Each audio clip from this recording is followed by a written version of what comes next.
안녕하세요. 6세 아이를 둔 배달라이더 아빠입니다. 정말 어디서부터 하소연을 시작해야 할지 모르겠어요. 아내의 쇼핑 중독 때문에 우리 가족이 완전히 무너져가고 있거든요. 결혼 전부터 아내가 쇼핑을 좋아한다는 건 알고 있었습니다. 그때는 자기 옷이나 화장품, 액세서리 같은 것들을 많이 샀죠.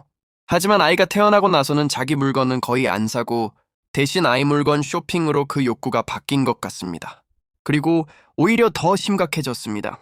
전에는 본인 것이라도 한계가 있었는데 이제는 아이 교육이라는 명분이 생기니까 정말 끝이 없습니다. 우선 저희 집 상황부터 말씀드릴게요. 저희 집은 정말 발 디딜 틈이 없습니다. 아내가 사온 교재들과 장난감들로 거실 바닥이 다 덮여 있습니다. 한글 전집, 영어 전집, 수학 전집, 과학 전집까지 책장은 이미 포화 상태라 꽂을 자리가 없어요. 책들이 앞뒤 옆으로 누워 있고 위아래로 이중으로 꽂혀 있습니다. 거실 구석에는 아직 뜯지도 않은 전집 박스들이 쌓여 있고 그런데 또 비슷한 전집을 다른 출판사 것으로 주문합니다. 정작 저희 아이는 한글도 제대로 모르거든요. 6살인데 자기 이름 정도나 겨우 쓸 줄 알아요. 아내가 사온 책들은 대부분 아이 수준보다 훨씬 어려운 내용들입니다. 벽면 책장 앞에도 박스들이 쌓여 있어서 정작 꽂혀 있는 책들도 꺼내기 힘듭니다.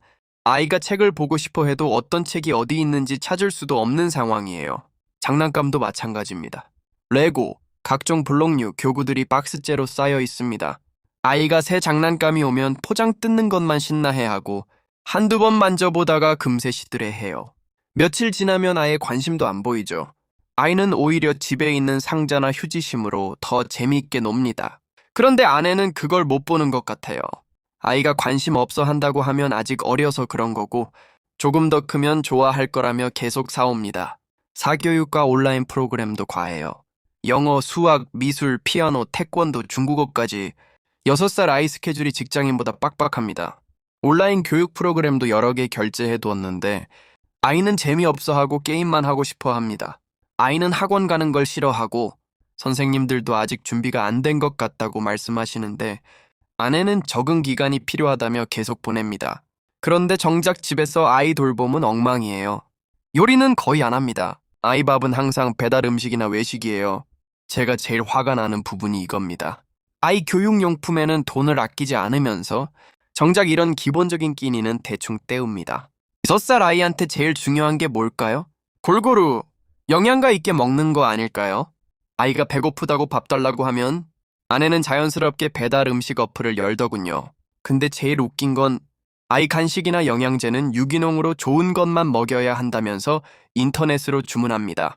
아이한테 좋은 건 다 해주겠다면서 정작 집에서 만든 따뜻한 밥 한 끼는 거의 안 해주는 거죠. 청소도 일주일에 한 번 할까 말까 합니다. 설거지는 며칠씩 쌓여 있고 아이가 입을 깨끗한 옷 찾기도 힘들어요. 그런데 아이 옷은 또 계속 브랜드 제품만 골라서 사옵니다. 아내 자신의 물건은 거의 안 삽니다. 몇 년 된 옷을 계속 입고 화장품도 제일 싼 걸로 쓰면서 아이 것은 무조건 비싼 걸로만 사옵니다. 엄마는 참아도 되지만 아이는 좋은 걸 써야 한다면서요. 하지만 정작 아이한테는 시간을 안 써줍니다. 아내는 아이 용품을 사는 그 순간이 가장 행복해 보입니다. 택배가 와서 포장을 뜯을 때만 신나해하고 정작 그걸 아이와 함께 활용하거나 가지고 놀아주는 건 안 해요. 사는 것 자체에서 만족을 느끼는 것 같아요. 심지어 사놓고도 포장 안 뜯는 것들이 많습니다. 그런데 아내는 그것조차 모르는 것 같아요. 정말 심각한 건 인터넷 쇼핑 중독입니다. 밤에 잠들 때까지 핸드폰으로 쇼핑몰을 뒤집니다. 새벽 2, 3시까지도 뭔가를 주문하고 있어요.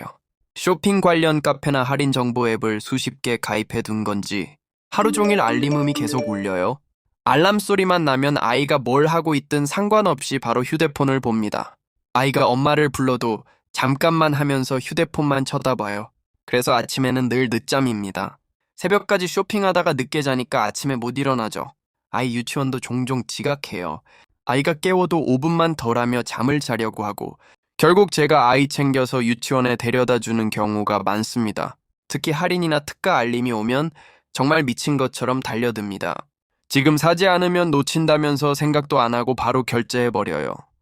어제도 30% 할인 마지막 기회라는 알림 하나 때문에 아이 저녁 먹이다 말고 20분 동안 휴대폰만 붙잡고 있었습니다. 결국 또 전집 하나를 주문하더군요. 이미 비슷한 게 집에 몇 개씩 있는데도 말이에요. 제가 집 정리 좀 하자고 하면 아내는 당신은 아이 교육에 관심이 없다며 화를 냅니다. 다른 엄마들은 얼마나 열심히 하는데 나만 게으르다면서 오히려 저를 나무라죠. 아내는 자기가 아이한테 엄청 잘해주고 있다고 생각합니다. 다른 엄마들보다 더 많이 투자하고 더 신경 쓴다며 자부심까지 갖고 있어요. 경제적으로도 정말 힘듭니다. 제가 배달 일로 버는 돈으로는 도저히 감당이 안 돼요. 이미 대출도 많고 카드빚도 계속 늘어나고 있습니다. 아내한테 돈 없다고 이제 그만 좀 사라고 하면 오히려 저한테 화를 냅니다. 당신이 돈을 더 벌어보면 되지 않냐. 돈을 조금밖에 못 버니까 빚이 생기는 거 아니냐라고요. 다른 집도 애한테 이 정도는 다 해준다. 자기는 평범한 엄마일 뿐이다라면서 우겨요. 지금 투자하지 않으면 나중에 후회한다는 말만 반복합니다. 제가 중고책으로 구입하던가 도서관에서 빌려보자고 제안하면 아내는 펄쩍 뜁니다. 도서관은 집에서 멀어서 번거롭다 하고 중고책은 남이 보던 거라서 아이가 쓰기에는 찝찝하다며 절대 안 된다고 해요. 그리고 전집으로 사야 책 편식을 안 한다고 합니다. 가장 속상한 건 아이의 반응입니다. 처음에는 새 물건이 오면 좋아했는데 이제는 별로 관심도 안 보여요. 택배가 와도 그냥 지나쳐버리고 오히려 엄마와 놀고 싶어 하는데 아내는 교육 정보 찾느라 바쁘다며 계속 휴대폰만 봅니다. 어제는 아이가 저한테 우리 집은 왜 이렇게 더러운지 물어보더라고요. 친구 집에 놀러 갔다 온 뒤였는데 정말 할 말이 없었습니다. 친구 집에는 장난감이 별로 없었는데 더 재미있었다고 하더군요. 그런데 아내는 그 말을 듣고 손님 초대하니까 치운 거지. 원래 다 이렇게 살아라며 대수롭지 않게 넘겨버리더군요. 그 말에 저는 너무 기가 막혔습니다. 며칠 전에는 아이가 갑자기 열이 나서 병원에 갔습니다. 약국에서 약값을 내려는데 카드가 한도 초과로 막혔습니다. 결국 부모님께 전화를 걸어 도움을 요청할 수밖에 없었습니다. 집에 돌아와 아이가 자는 모습을 보니까 정말 화가 났습니다. 내가 새벽까지 배달하면서 번 돈이 다 어디로 간 건지 그 순간 아이가 목마르다고 깼더라고요. 설거지가 안 돼 깨끗한 컵조차 없더군요. 저는 집에 들어와도 쉴 틈이 없습니다. 흩어진 장난감을 치우고 방을 정리하다 보면 결국 다 제가 감당해야 합니다. 그런데 아내는 오히려 자신이 독박 육아를 한다며 너무 힘들다고 말합니다. 그래서 당연히 제가 더 도와야 한다고 하는데 도대체 어디까지 제 몫이어야 하는지 답답하기만 합니다. 대화를 시도해봤지만 변화가 없습니다. 상담을 받아보자고 해도 아내는 내가 뭘 잘못했냐, 다른 엄마들보다 못하냐며 화만 냅니다. 아내는 다른 엄마들과 비교하면서 자신이 부족하다고 생각하는 것 같아요. 육아 카페나 SNS에서 보는 다른 가정들이 더 많은 교육을 시킨다면서 불안해합니다. 그래도 여전히 교육은 포기할 수 없다며 확신이 흔들리지 않았습니다. 아이를 위한다는 명목으로 하는 일들이 오히려 아이와 가족 전체를 힘들게 만들고 있는 것 같습니다. 이대로 가다가는 가정이 무너질까 두렵습니다. 저도 아이 교육이 중요하다는 건 압니다. 하지만 이렇게 무분별한 소비가 과연 아이한테 도움이 될까요? 정말 막막합니다. 조언 부탁드립니다.